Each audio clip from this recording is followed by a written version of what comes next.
Canada has been going through it. We have this growing problem of international students coming to all these mushroom schools that don't have a DLI. Imagine what it would be like if you were coming into Canada with your spouse and your children. They end up being homeless, they end up sleeping on the streets. The problem is deeper.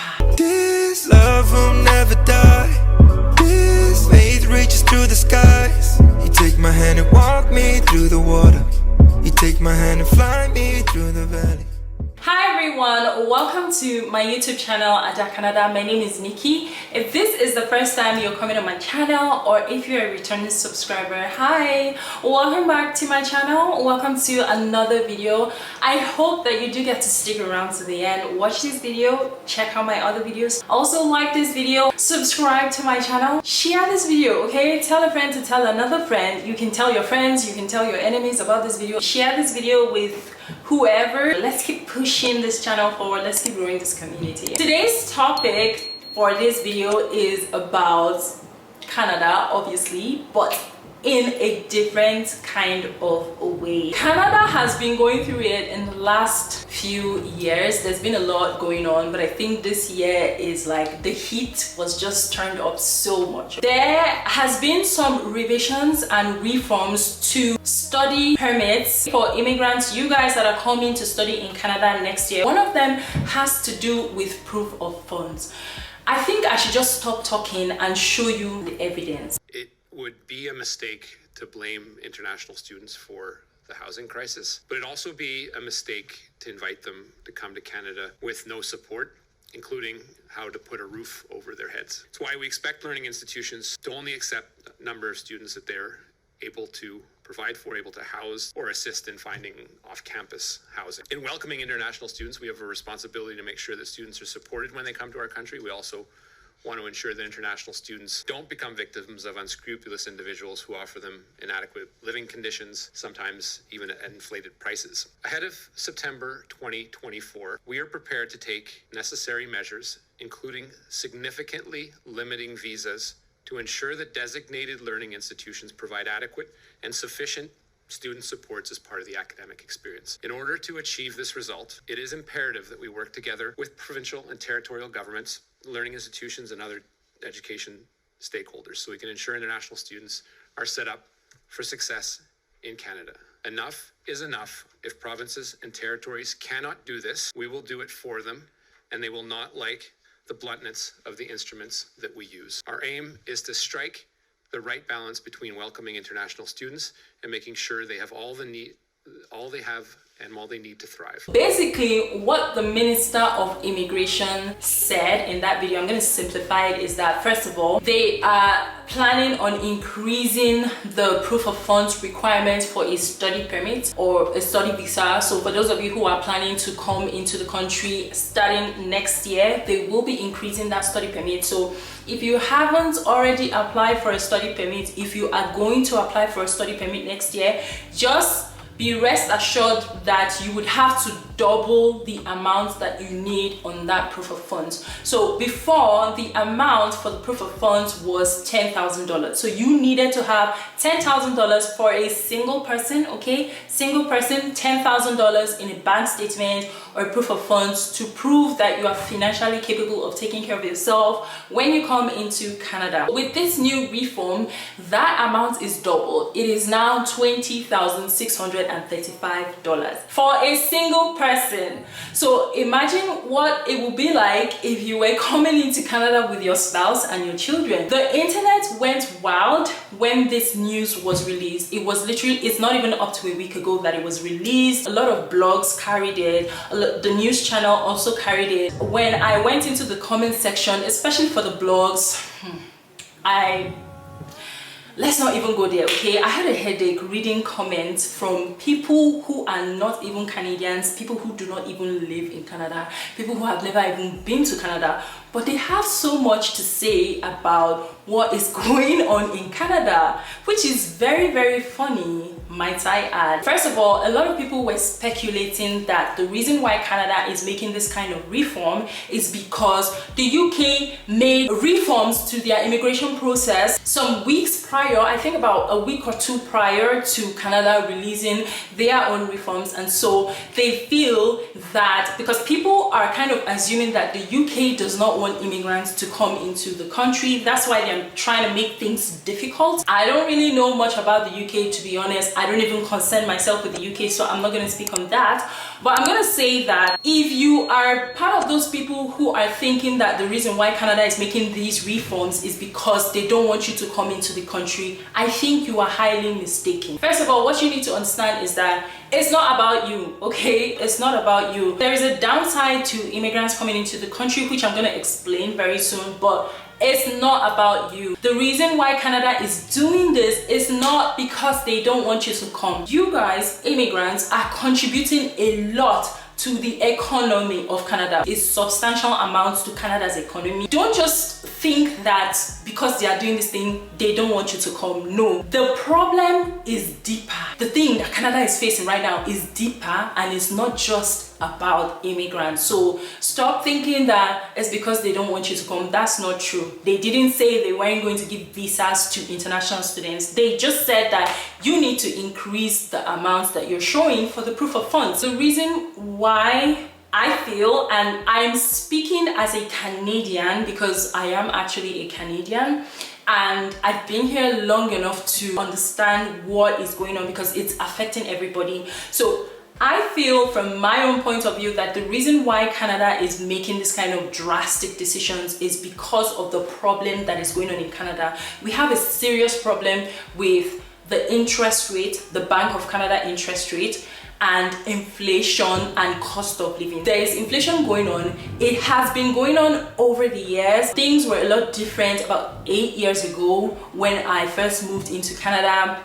Things are a lot more expensive now, and this inflation is translating into so many parts of the economy. The problem is multifaceted. Inflation is affecting cost of living. Mortgages are so expensive to the point where people can't even afford the homes that they bought. And some people who haven't even bought a home can't even afford to buy a house just because of how high the interest rate is, and with inflation and so many things going on. Rent has increased even just about double. Feeding has become more expensive when you go to buy groceries. I remember back then when I was still new to Canada, I would spend about $50–60 every 3 weeks on groceries. Right now I am spending double and even almost triple of that amount just to buy the same kind of groceries that I buy that's gonna last me for 3 weeks going into a month. So I am also feeling it, just like how immigrants, international students, and citizens and people with permanent residency, everybody, okay, this thing is reaching everybody here. Schools are increasing their tuition. It's just really scattered right now. I also feel and think that the government has a very huge cross on their shoulders, and they are probably trying to find ways to improve the economy. And in order to do that, it's not going to happen overnight, okay? Solution is not just going to happen overnight. They are trying different measures. They are making, there has to be some sacrifices made, okay? Some drastic decisions made, and one of them is with international students and the problem with some international students. On another angle, remember I said this is multifaceted, is that there's an issue with schools that do not have a DLI, okay? Those non-DLI schools, I like to call them mushroom schools. We have a lot of schools that are not even accredited, schools that do not have a DLI, okay? Mushroom schools. Schools where they offer programs that are not postgraduate work permit eligible, meaning that you come, you study at this school and you can't even get a postgraduate work permit. Okay, so we have a lot of those mushroom schools that admit a lot of students. We have a lot of universities and colleges in Canada that admit more than they can handle because you're trying to get money off of international students, because international students are now paying what, double, triple of tuition fees that citizens are paying. And so you have these schools that will give out admission, bite off more than they can chew. And in some of these cases, they will ask you to pay a certain amount for tuition deposit. They're going to give you a deadline to pay that amount for tuition deposit. When you've paid, they'll also make arrangements with you guys for accommodation. And so you pay money again because you want to sort out your accommodation, and then when you come into the country, you find out that the school is probably just one building, one small, mushroom building that's probably hidden somewhere. You won't even know that is even a school. You just think it's like a regular office building, okay? You just see it in the corner of somewhere and you're just like, is this the school that I applied to? Worst case scenario is that the school doesn't even exist, so you have been essentially scammed, okay? There are cases where a lot of international students get scammed, get deceived. You pay heavily, you pay such a large amount of money and invest into your education. And when you come, you find out that the accommodation that you had arranged does not exist. And what do? You're left stranded with nothing, nowhere to go. Some people will come in and they don't even have any money because they've exhausted all their savings and all the money on coming into Canada. There's no money for like a plan B, for accommodation. What happens at the end? They end up being homeless, they end up sleeping on the street. So we have this growing problem of international students coming to all these mushroom schools that don't have a DLI, and they have nowhere to go. Some people don't even plan adequately for accommodation. What happens when they come into the country? Another worst case scenario is that they'll end up seeking refugee status because they don't want to go back to their home country. They just want to come and stay, so they move to refugee status, and refugee status is not even something that's guaranteed, okay? Let's not even go there. So we have all of these problems that are compounding and just kind of adding to the issue, the problem that Canada is facing, and that's why they have decided to start coming up with new measures. This is why I will always advise you guys to always choose a school with a DLI, with programs that are PGWP eligible, okay? Use your eyes and your ears and make sure you plan, make sure you seek guidance. If you're not sure, ask questions before you apply. Go to recognized schools. This is what I've always advised people to do. I have a video on how you can even identify schools with DLI, which I'm probably going to link somewhere up here or on the screen for you guys, but I've talked extensively about DLI and PGWP eligible schools. The one thing that I will say is, with this new information, with this new thing going on with Canada and this new decision, this new reform, I don't think you should panic. They are not trying to refuse you entry. They are not trying to, prevent you from coming into Canada. You can still come into Canada, okay? Just show them that you have enough money to support yourself. That's all they are asking for, and they're asking you to double that amount just because of the increased cost of living in Canada. If you still want to come to Canada, just know that you have to work harder. Having said that, I thought to also give some recommendations. One of my most important recommendations that I will say, and this is going to be me sounding like a broken record at this point, is to plan and plan and plan and plan. I have talked about this multiple times about the essence of planning. Immigration reforms keep on happening, okay? Planning will save your life. I talked about it in my last video, which I think you should check out my last video if you haven't seen it.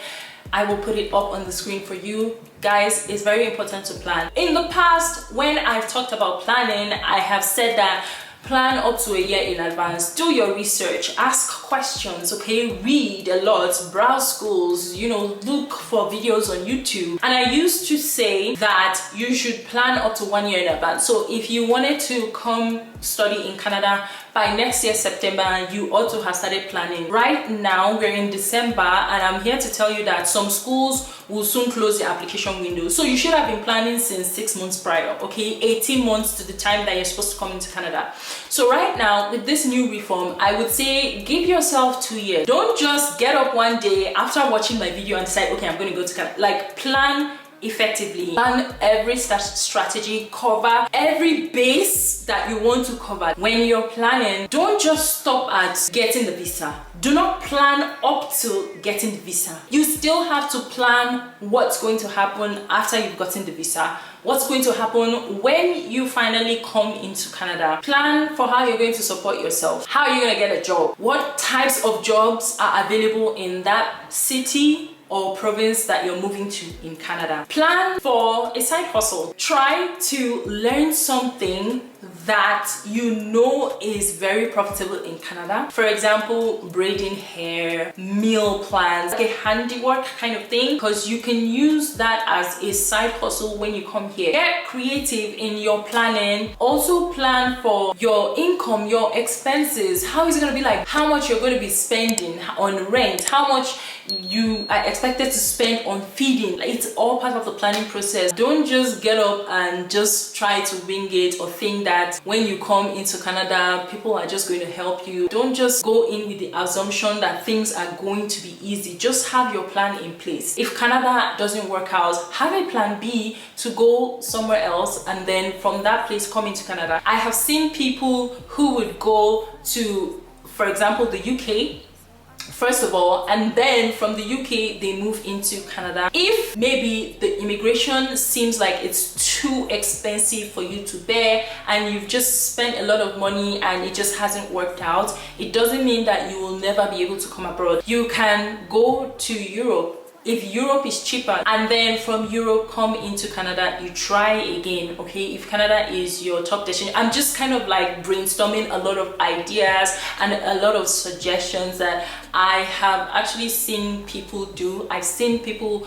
who moved to Canada from Europe. Another aspect with planning is you can actually learn some soft skills, get some certifications that are likely to help you with your job search and looking for a source of income in Canada. For example, something like a Google certificate or something like that that you know is beneficial to the area or the career sector that you want to get into. Plan beyond getting that study visa so that you will not be taken unawares when you come into Canada. If you have a plan that is in place, then it guides you so that you're not just lost. The next recommendation or suggestion that I am going to give you guys is regarding the proof of funds. So because they have increased the requirement for proof of funds, it means that whatever bank statement that you're using has to reflect that amount. It has to reflect the amount of 20,635 Canadian dollars. If you are coming to Canada to study a 2-year program, you can show bank statements for 1-year tuition. It is still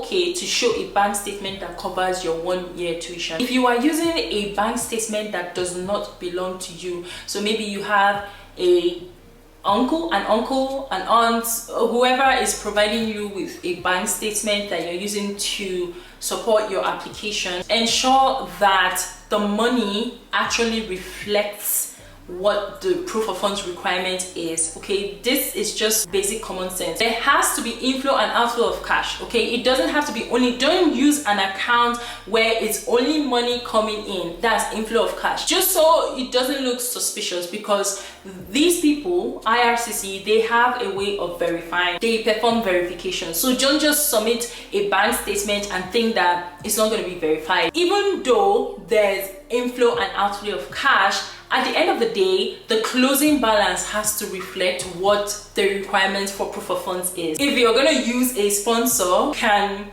plead with them. Once you have submitted your application, you've submitted your bank statement, just plead with them not to move the money around in such a way that when they do their verification, what they'll be seeing will not be an amount that is less than the required amount that you need to show for proof of funds. I hope that made sense. Make sure that the closing balance would also match the total of your tuition, your living expenses, books, feeding, your miscellaneous expenses. I have explained in detail about how you're going to calculate your proof of funds in your application, so I'm going to link that video somewhere here again for you guys to see what I'm talking about. I think you should watch that video. You're totally going to understand how to calculate how much you need for proof of funds. Just make sure that whoever's bank statements that you're using would reflect what is required in the proof of funds in this new revision, and also it's going to accurately, as best as possible, reflect